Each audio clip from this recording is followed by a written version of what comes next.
Bom dia, meninos! Estamos aqui para mais uma aula de ciências. Hoje nós já vamos estar vendo o livro didático, volume 2, página 3 a página 9. Nós vamos estar vendo sobre a composição da matéria. Então, nós sabemos que o nosso planeta está envolto por uma camada de ar composta de uma grande variedade de gases, chamada atmosfera. Gases como o nitrogênio e o oxigênio são os mais abundantes e são também encontrados no ar atmosférico. A atmosfera e o ar atmosférico eles são formados por diferentes gases. Eles são considerados misturas.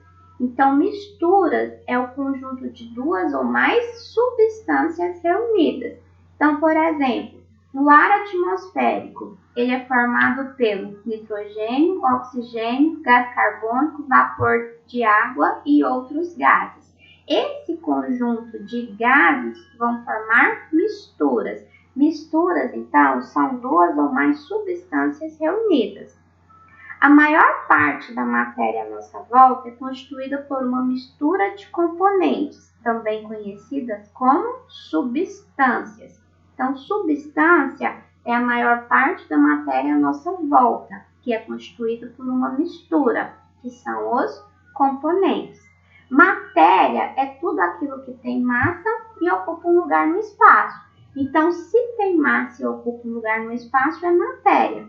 Então, a mesa é uma matéria, o organismo, o ser humano, ele é uma matéria, as plantas, é uma matéria porque tem massa e ocupa um lugar no espaço. E nós temos também os elementos químicos. Os elementos químicos é a formação de todas as substâncias, incluindo os componentes do nosso organismo. Então, o nosso organismo ele é formado por elementos químicos, como o sódio, o enxofre, o flúor, o ferro, o fósforo, o cálcio, o oxigênio, hidrogênio, nitrogênio e outros elementos químicos. Os elementos químicos podem se combinar e formar as substâncias. Então, por exemplo, o gás carbônico. O gás carbônico ele é formado por dois elementos químicos, que é o oxigênio e o carbono. A água ele é formada também por dois elementos químicos, que é o oxigênio e o hidrogênio. Eles se combinaram e formaram uma substância, E nós temos aí os elementos químicos são diferentes. E para simbolizar os diferentes elementos químicos, nós utilizamos uma ou duas letras. Então, o carbono, para simbolizar o carbono, nós utilizamos a letra C. O oxigênio, para simbolizar o oxigênio, nós utilizamos a letra O. Hidrogênio, letra H.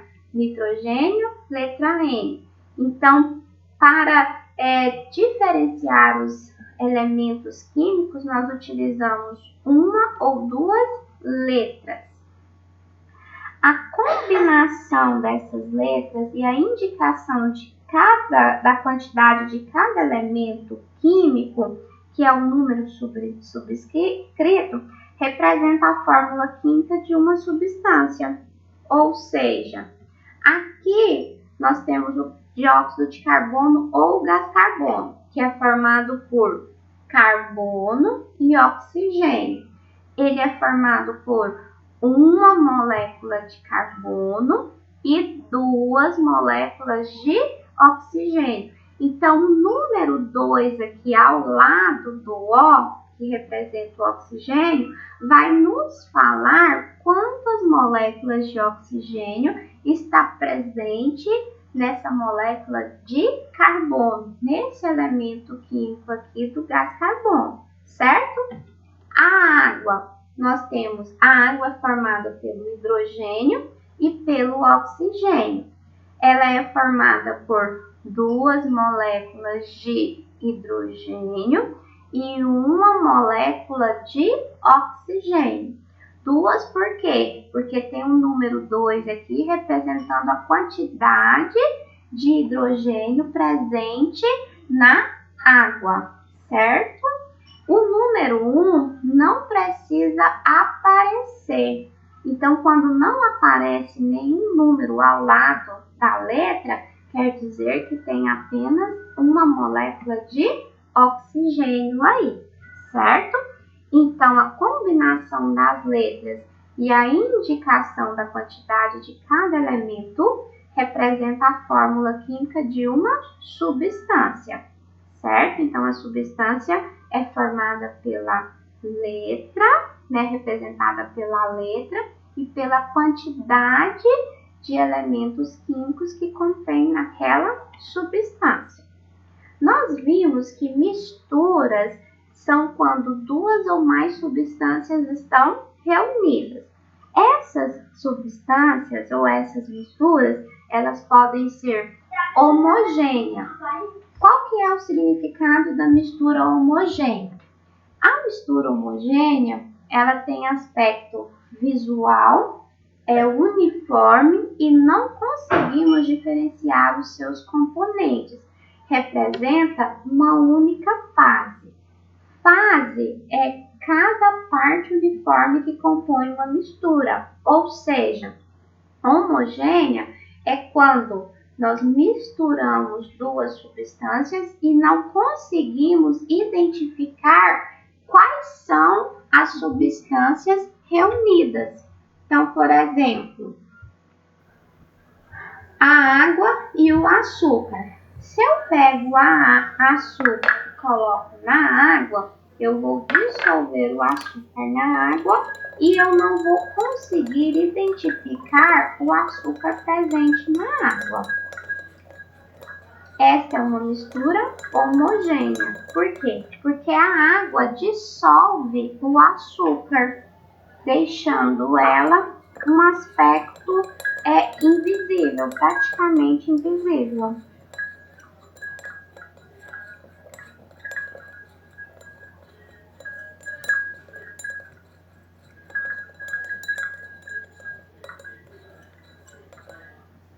Então, nós podemos perceber que quando adicionamos açúcar na água, dissolvemos o açúcar completamente, nós temos uma mistura homogênea.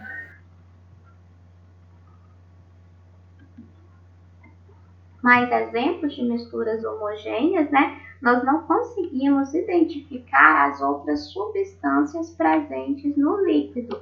O álcool em gel, que é o antisséptico para as mãos, que nós estamos utilizando bastante hoje em dia, ele é um exemplo de misturas homogêneas. Por quê? Porque nós não conseguimos identificar as outras substâncias presentes no álcool. Nós temos também as misturas heterogêneas. Misturas heterogêneas é quando duas ou mais substâncias estão reunidas e apresentam um aspecto não uniforme, ou seja, mais de uma fase.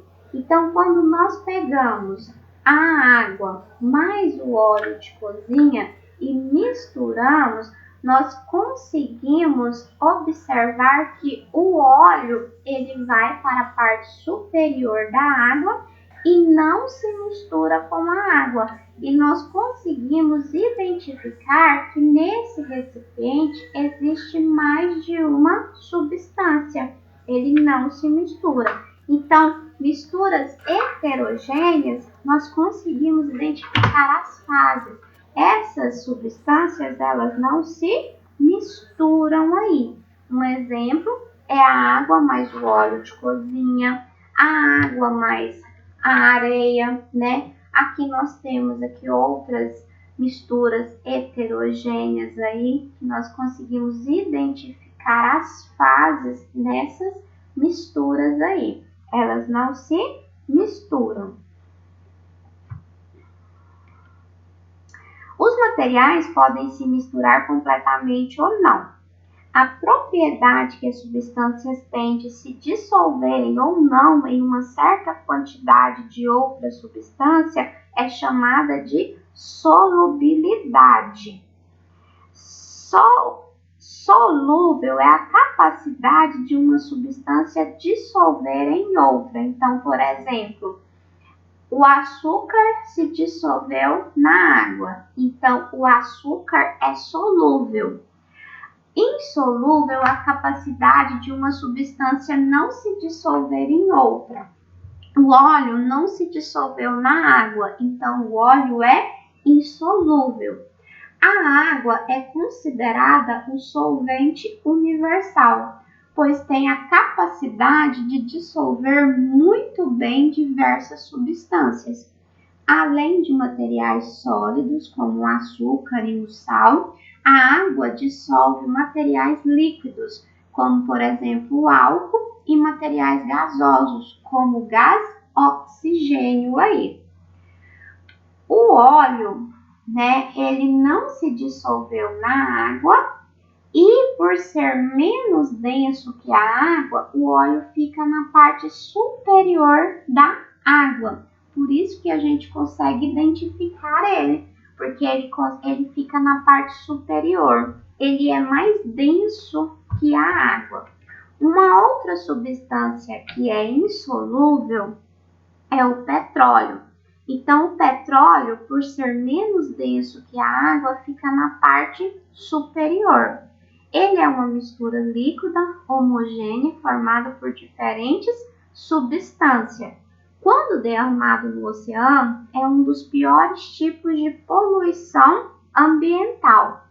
A camada de óleo sobre a água dificulta a chegada de luz e isso compromete o processo de fotossíntese realizada pelas águas e também afeta outros seres das cadeias alimentares marinhas.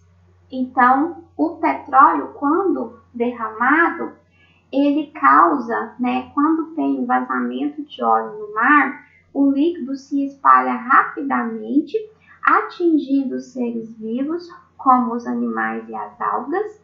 As aves, por exemplo, além de intoxicadas, ficam com as penas cobertas por petróleo, o que impossibilita o voo. Nas praias é comum encontrar animais mortos totalmente cobertos por óleo aí, Então ele causa um prejuízo ambiental muito grande aí também, tá? Então, espero que tenha esclarecido algumas dúvidas. Após esse esclarecimento, realizar as atividades do livro didático, páginas 10, 11 e 12. E qualquer dúvida, estou à disposição. Tudo bem? Então, tchau e até a próxima.